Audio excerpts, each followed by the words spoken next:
When I heard Family Matters, I was like, there's no way left to go but violence after this. I didn't think either one of them would take it to hell. When you listen to Euphoria, Kendrick's breaking down as a psychological analysis of a man. Cool. He heard Family Matters. Kendrick had a record ready for Satan. He was like, as soon as you hit the elevator button down to 8, I'm coming right behind you, mother.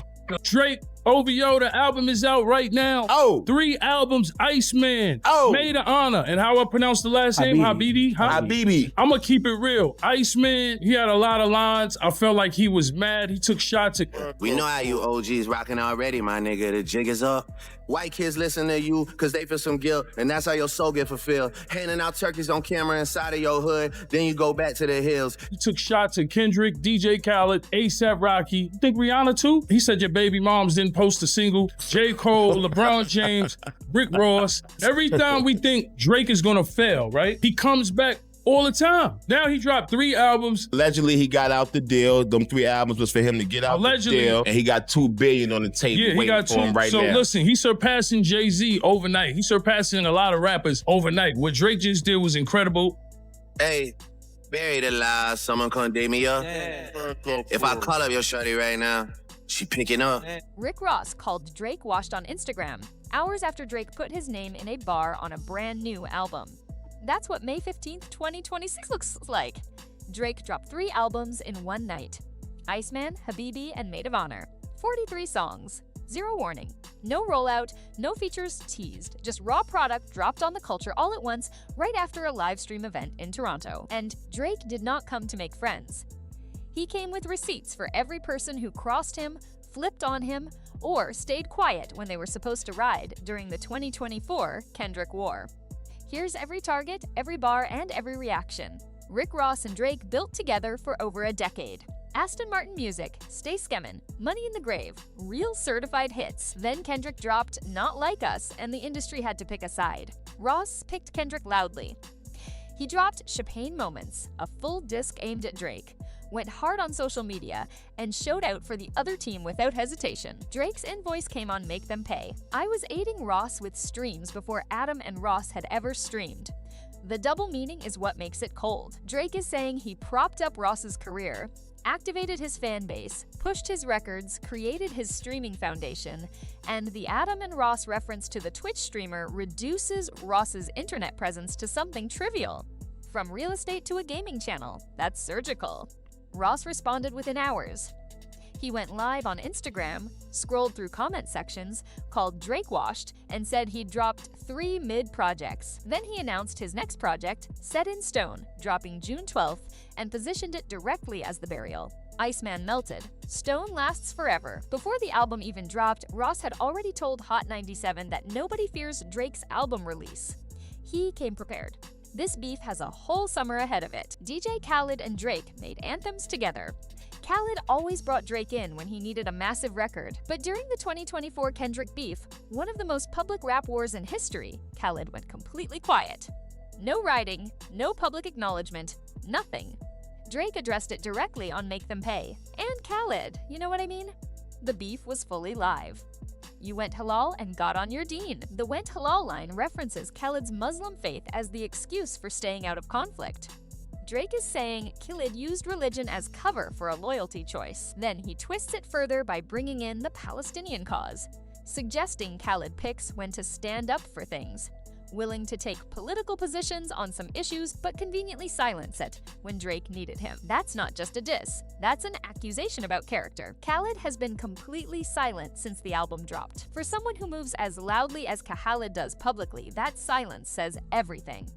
Drake and LeBron James had been publicly cool for years. Same circles, OVO Fest, the Toronto-Cleveland Lay connection. They looked like genuine friends. Then on Make Them Remember, Drake slid a bar that shocked everybody. I shouldn't even be shocked to see you in that arena because you always made your career off of switching teams up. Then he doubled down.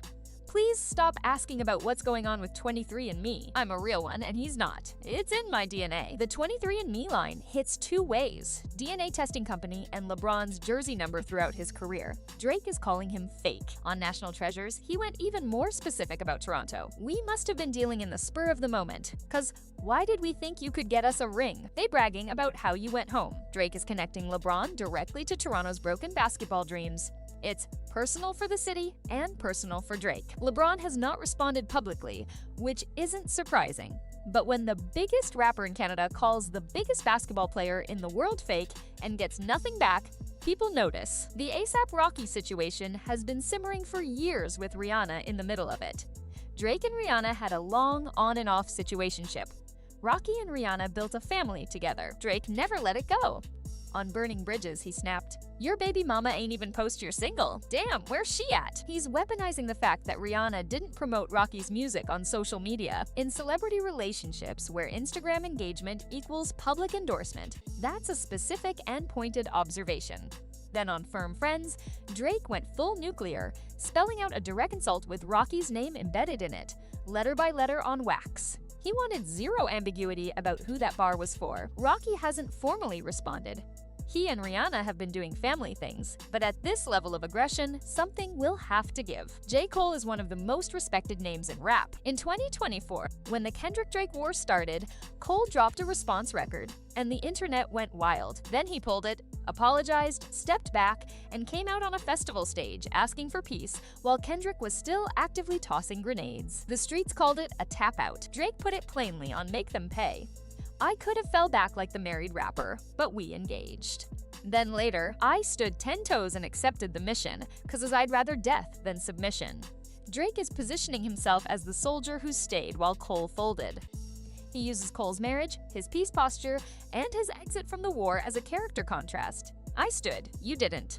Cole hasn't responded yet, but Cole processes things through lyrics. When it comes, it will be deliberate. Going at Jay-Z takes a level of confidence most rappers don't have. But Drake has been sitting on feelings about Jay-Z's positioning during the beef, and on Iceman, he let it out. On Janice Fu, "We know how you OGs rocking already." Then on Whisper My Name, he addressed the famous internet hypothetical about dinner with Jay-Z versus $500,000 cash. "I'll take $500,000, not the dinner. I never could learn nothing from none of y'all." Drake is publicly saying Jay-Z's mentorship and wisdom are worthless. That's a statement that would have been career suicide 5 years ago.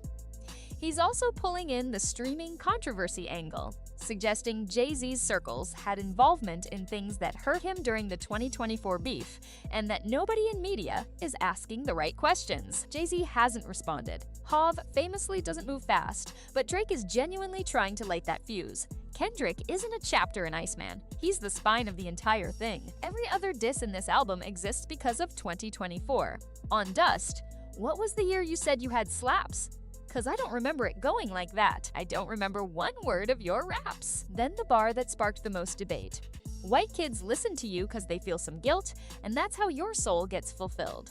Handing out turkeys on camera inside of your hood, then you go back to the hills." Drake is challenging Kendrick's authenticity directly, calling the community work performative, saying the conscious rap identity is constructed for a specific demographic and doesn't hold up under scrutiny. He went at the height jokes again, with a Muggsy Bogues reference. He flipped Kendrick's own viral "What is it? The braids" moment. "Even if I cut them, I could never fade." And he addressed the caged owl image from the Not Like Us video. Kendrick used it to represent Drake's defeat by rapping, "The owl never sees the cage. The owl only wakes up to seize the day." Drake is refusing to acknowledge the L. He's rewriting the narrative in real time across multiple tracks. Kendrick has said nothing. The smaller targets round out the picture. DeMar DeRozan got caught in the National Treasures commentary about people who came through Toronto and didn't deliver. Mustard took a shot on Too Hard for the Radio. Mustard heard about us, got to catch up to the slaps. You ain't had one since me and YG. Facts. Drake is pulling Mustard's credits back, reminding the culture that he and YG built Mustard's name before Kendrick's beat made him the most talked about producer of 2024. Pharrell Williams caught strays in the Virginia and Chains bars, widely read as a shot at his Rock Nation positioning. Here's what the full picture adds up to. Drake watched himself lose publicly in 2024. He watched his collaborators flip.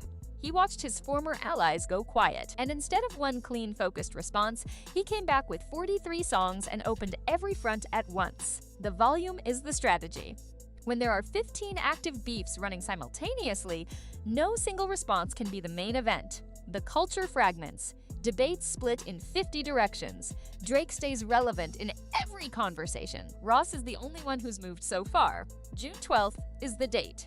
Whether Cole, Kendrick, or Jay-Z picks up the pen determines whether this becomes the most active beef summer in hip-hop history. The temperature in the culture just dropped to 0. Drop your thoughts. Who responded best? And who do you most want to hear from?